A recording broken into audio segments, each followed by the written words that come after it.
Hello dear students of Standard 10. Welcome to DAV Moyle Public School.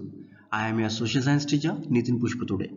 Students, today I will take the revision of federalism part 2nd. So let's start our today's online session.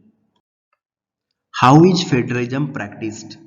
Listen, constitutional provisions are necessary for the success of federalism, but these are not sufficient. The real success of federalism in India can be attributed to the nature of democratic politics in our country. To follow the true spirit of federalism, respect for diversity and desire for living together should become a shared ideal in our country.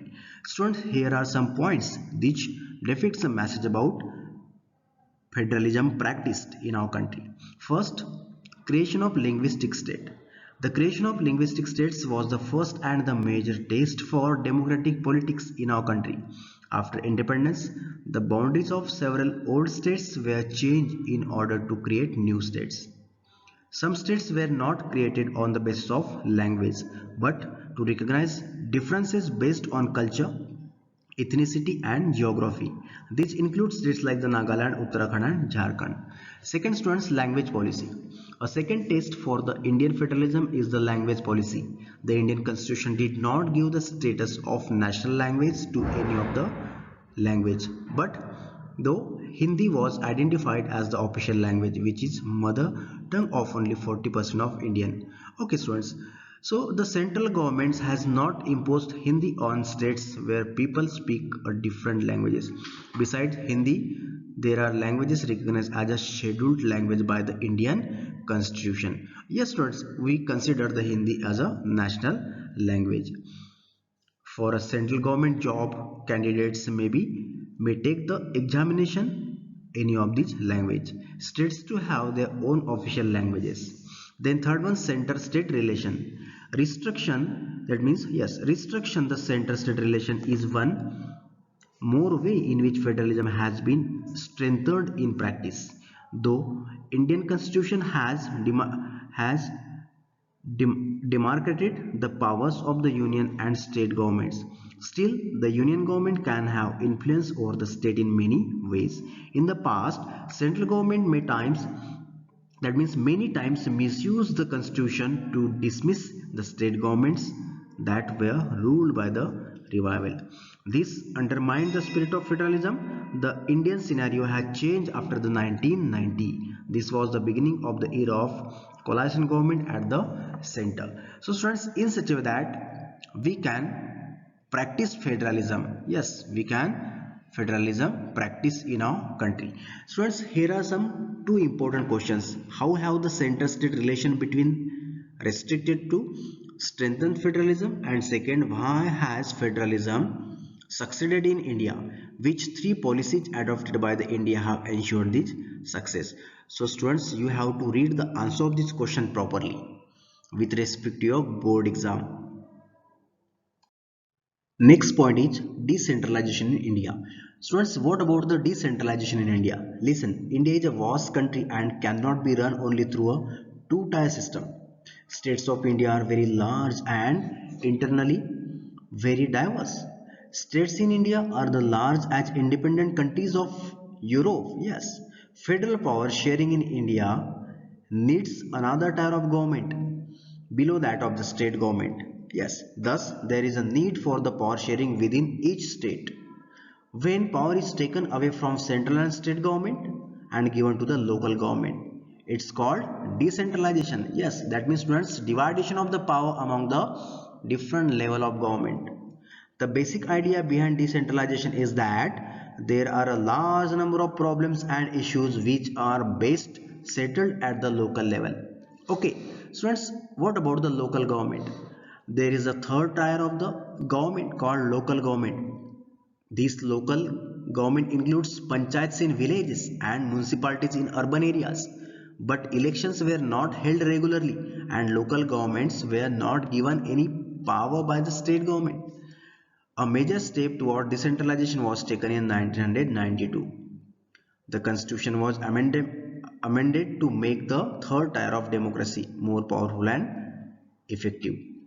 Then Panchayati Raj system. In India, rural local government is popularly known as Panchayati Raj.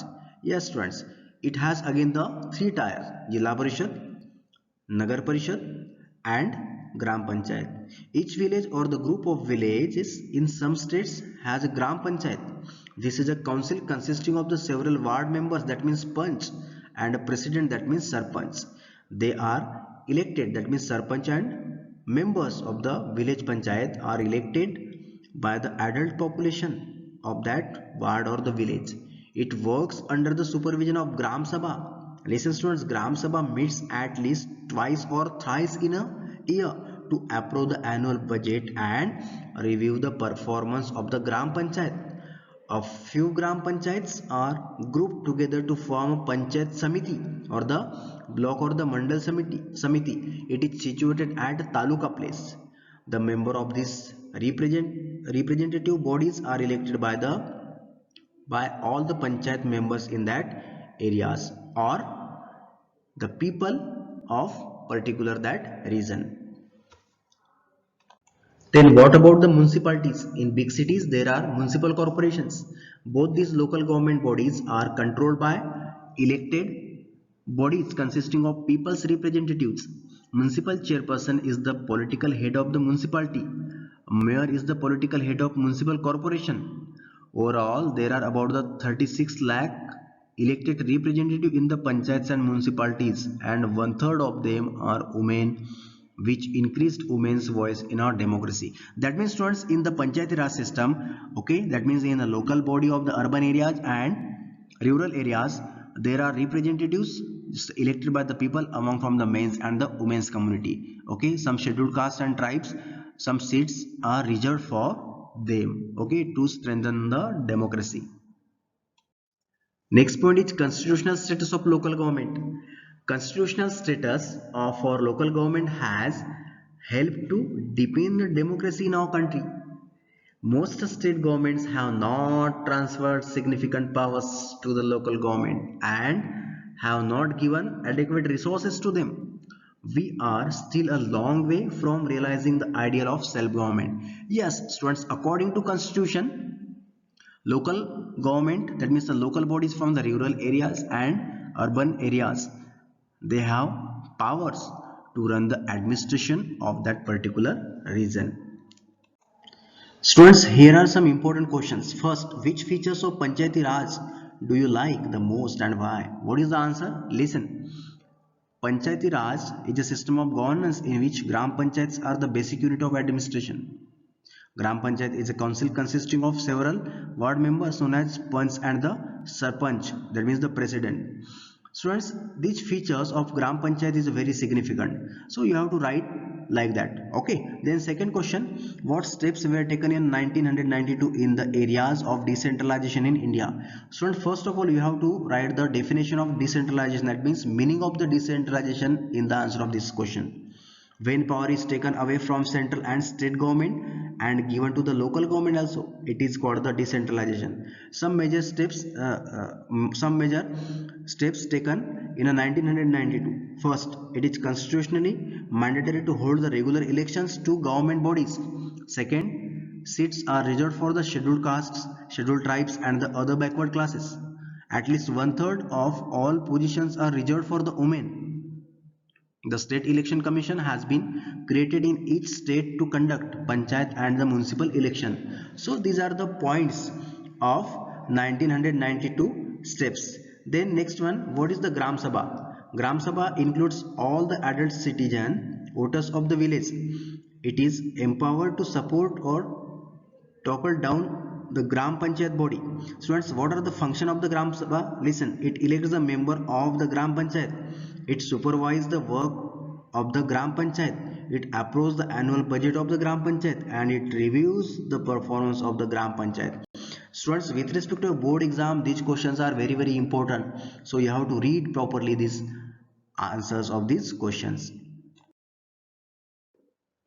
Okay students, in such a way that the revision of this lesson is completed. In the next online session, I will take the revision of next lesson. So till then, thank you very much and have a nice day.